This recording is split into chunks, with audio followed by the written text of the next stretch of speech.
So this is our new video. এই ভিডিওর মধ্যে আমরা জানতে পারবো ডাটা টাইপ সম্পর্কে। So data type and variable দুইটা অনেক সিম্পল জিনিস এবং দুইটা একই জিনিস। জাস্ট কথা হচ্ছে ভেরিয়েবলের মধ্যে জাস্ট ভেরিয়েবল গুলা দেখাবো আমি। আর হচ্ছে ডাটা টাইপের মধ্যে ভেরিয়েবল গুলার ইউজ করে কিভাবে ডাটা টাইপ ডিফাইন করতে হয় এটা আমি দেখাবো। আচ্ছা। সো যদি আমি ফার্স্টে দেখতে চাই যে ডাটা টাইপ গুলা কেমন, সরি ভেরিয়েবল গুলা কেমন, তাহলে আমাদের নেক্সট ভিডিওতে নেক্সট স্লাইডে সো আমাদের যে ভেরিয়েবল গুলো আছে, সো আমাদের ৩ ধরনের ভেরিয়েবল আছে। যেগুলো আমরা ৩ ধরনের ভেরিয়েবল বলতে আমাদের মেইনলি ৩ ধরনের ভেরিয়েবল ইউজ করা হয়। বাট এগুলো ছাড়াও আমাদের আরো অনেক ভেরিয়েবল আছে। বাট আমরা ওগুলো ইউজ করব না এই মুহূর্তে। কারণ ওগুলা আমরা যখন আমরা প্র্যাকটিস করব, তখন আমরা আস্তে, আস্তে শিখব। যেহেতু আমরা শিখতেছি এটা অনেক সিম্পলি। সো আমি চাচ্ছি না যে এমন কিছু বলতে বা এমন কিছু দেখাতে যেটা থেকে আমাদের সিম্পল বিষয়টা একদম দূরে চলে যায়। সো সিম্পল জিনিস সিম্পল ভাবে বুঝবো, সিম্পল জিনিস দিয়ে বুঝবো। তো ফার্স্ট এ আমরা এগুলা বুঝবো। দেন আরো যে ডাটা টাইপ বা ভেরিয়েবল গুলো আছে, ওগুলা আমাদের আরো আসতে থাকবে। সো এগুলা দিয়ে আপাতত আমরা এই কোড গুলো করতে থাকবো। সো আমাদের যে নেক্সট ডাটা টাইপটা আছে সেটা যদি আমরা দেখি যে ভেরিয়েবল গুলা কি? ভেরিয়েবল হচ্ছে এই হচ্ছে আমাদের সেই ভেরিয়েবল গুলা। এই ৩ টা ভেরিয়েবল। আচ্ছা ফ্লোট।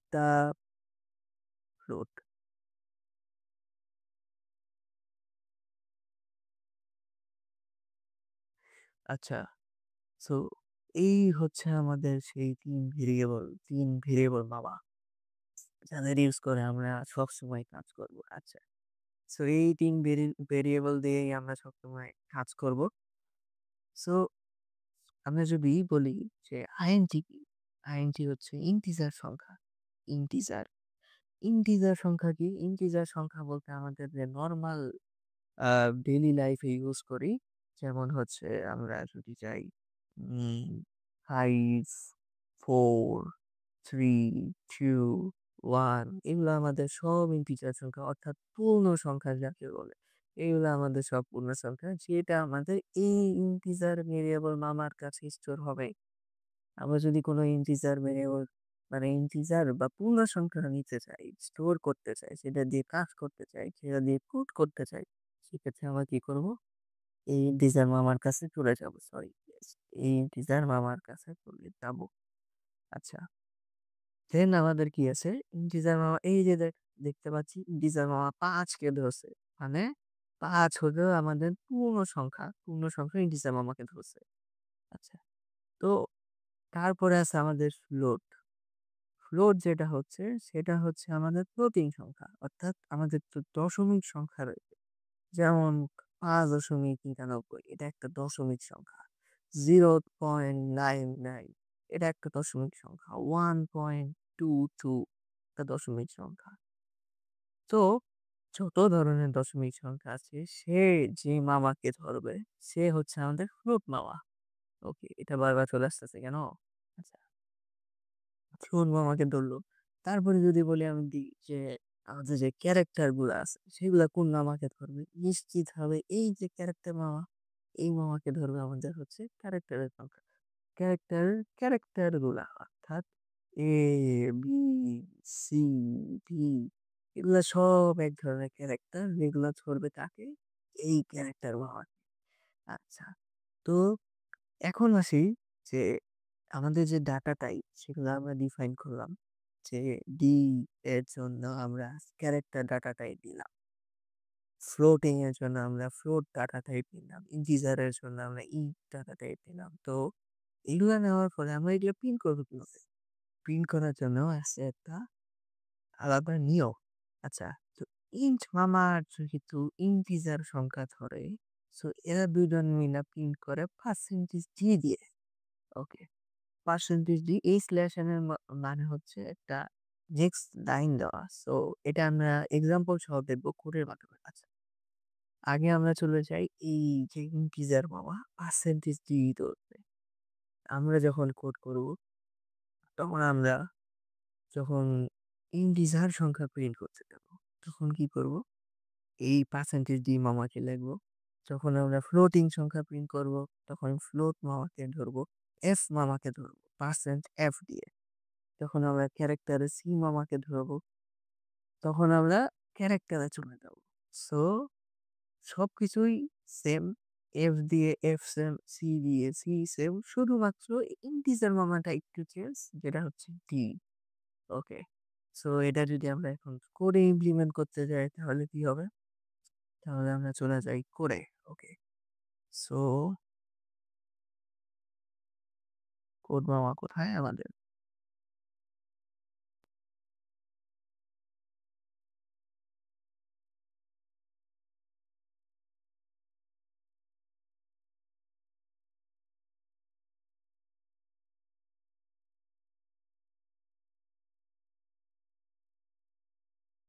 হুম,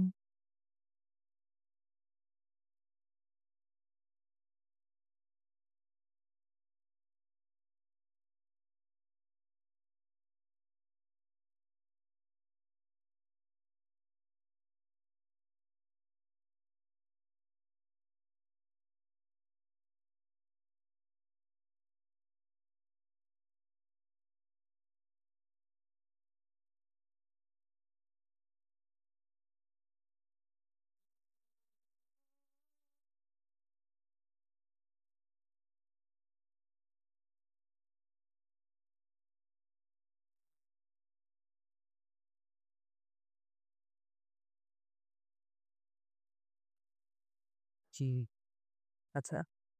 তো আমরা চলে আসলাম আমাদের কোডে। সো আমরা যদি এই কোডটা একটু বড় করি, কন্ট্রোল, আচ্ছা, কন্ট্রোল প্লাস চাপি অ্যান্ড কোডটা যদি একটু বড় করার ট্রাই করি। আচ্ছা, বড় করলাম। তো এখন কি হলো?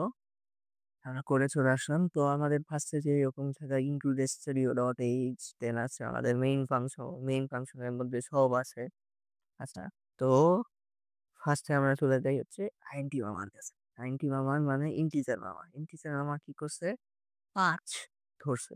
তো ইন্টিজার লেখার পরে দেন আমাদের কিছু একটা দিয়ে কোনো একটা নামে কোনো একটা নামে এই জায়গায় একটা ভেরিয়েবল ডিফাইন করতে হবে। যে এই যে ইন্টিজার মামা এটা কার মধ্যে আছে? এটা আছে একটা নাম মামার কাছে। নাম মামা যদি এখানে আমি নাম দিতাম তাহলে এই নাম মামাকে ধরতো। আর এটা সমান কি হবে? ৫। সো আমি যদি বলি যে আমাদের এখানে আছে যে, আচ্ছা, এগুলা সব একটু কমেন্ট আউট করি। আমরা যেমন ধরি ম্যাথ যখন করি আমরা তখন কি বলি? এক্স সমান ৫, ওয়াই সমান ৫। তারপরে কি করি? যে এক্স প্লাস ওয়াই কত হবে তাহলে? ৫ যোগ ৫ ইকুয়াল টু ১০। তো ঠিক সেভাবে এই জায়গায় এক্স সমান যেমন ৫ হয়েছে, ঠিক সেভাবেই আমরা ইন্টিজার ৫ সমান ৫ লিখছি। কিন্তু এই এক্স এর যে ভ্যালুটা আছে এটাকে আমরা নাম হিসাবে ধরছি। এখন এই এক্স এর যে ভ্যালুটা আছে নাম হিসাবে ধরছি ঠিকই। কিন্তু আমরা যদি চাই যে এখানে আমরা এক্সই দিব, আচ্ছা আমরা এক্সই দিতেছি। মাই নাম গেলি বাদ, আমি দিব এক্স দিলাম। দেওয়ার পরে আমরা যদি এখন প্রিন্ট করতে চাই এটা একটু কমেন্ট আউট করতে হবে। প্রিন্ট করলাম, এই এল আমি বাদ দিলাম, দিয়ে মাই এর সাথে আমি লিখতে হবে এক্স। এক্স লিখলাম, এক্স লেখার পরে দিলাম প্রিন্ট। তো সেই ক্ষেত্রে আমাদের কি আসতেছে? সেই ক্ষেত্রে আমাদের আসতেছে 5। সো এই যে ভ্যালুটা এটা যদি প্রিন্ট করতে চাই সেক্ষেত্রে এটা এইখানে নিতে হবে। অ্যান্ড দেন এটা কই যাবে? এটা যাবে আমাদের হেডার সাইডে, দেন আমাদের এখানে একটা প্রিন্ট করবে পয়েন্টার। সো এত ক্রিটিক্যালি না নিয়েও জাস্ট আমরা যদি এটা লিখি তাহলে আমাদের এটা প্রিন্ট করবে। সিম্পল। সো এই ছিল আমাদের মানে ভেরিয়েবলের ক্লাস। তো তো সেম ভাবে যদি ফ্লোট বা আমরা দশমিক সংখ্যা প্রিন্ট করতে চাই, তো সেই ক্ষেত্রে কি হবে? সেই ক্ষেত্রে আমাদের এই যে আমরা চলে আসবো এইখানে। সো ফ্লোট দিয়ে যেকোনো একটা নাম দিব। যে মাই ফ্লোট নাম্বার দেওয়ার পরে আমরা এখানে হুম, মাই ফ্লোট নাম্বার দেওয়ার পরে এটা চলে যাবে এখানে। এখান থেকে এখানে প্রিন্ট করবে এটা। সো সহজ জিনিস। সো আমরা যদি সবগুলা কমেন্ট আউট করে প্রিন্ট করি, আচ্ছা কমেন্ট আউট করি অ্যান্ড দেন প্রিন্ট করি। দেন কি হচ্ছে ৫৫ কেন? হুম, কেন হচ্ছে? কারণ আমরা এই জায়গায় স্ল্যাশ এন দেই নাই। স্ল্যাশ এনটা যদি দেই তাহলে কি হবে? ৫, ৫.৯৯, ৯৯, ৯৯ আমি আরো চলে যাচ্ছি। দেন হচ্ছে ডি। ডি মানে এই যে ডিটা আছে, সেই ডিটা হচ্ছে এখানে প্রিন্ট আছে। সো আসতেছে কি যে স্ল্যাশ এন এর কাজটাও বুঝলে তোমরা। স্ল্যাশ এন দিলে আমরা যদি না দেই সেক্ষেত্রে এটা এইখানে চলে যাবে। কারণ এই সি প্রোগ্রামিং এর ভাষায় এক লাইন করে রিড করে। অর্থাৎ এটা বুঝতে পারে না যে আমাদের এই লাইনের পরে যে এই লাইন যেতে হবে সেটা তারা বুঝে না। তো অবুঝ শিশু। তো সেক্ষেত্রে আমাদের কি করতে হবে? বলে দিতে হবে যে, "না বাবা তুমি স্ল্যাশ এন মানে নেক্সট লাইনে চলে যাও বাবা।" তো পরে সে নেক্সট লাইনে চলে যাবে। তো এটাই হচ্ছে স্ল্যাশ এন এর কাজ। আচ্ছা, তো এইটা প্রিন্ট হলো এখানে, দেন এটা প্রিন্ট হলো এখানে, এটা প্রিন্ট হলো এখানে। সো এটাই হচ্ছে আমাদের ভেরিয়েবল এবং ডাটা টাইপের কাজ। সো এই ছিল আমাদের ভিডিও। ভিডিও ভালো লাগলে অবশ্যই লাইক করবেন, সাবস্ক্রাইব করবেন। As always thank you so much.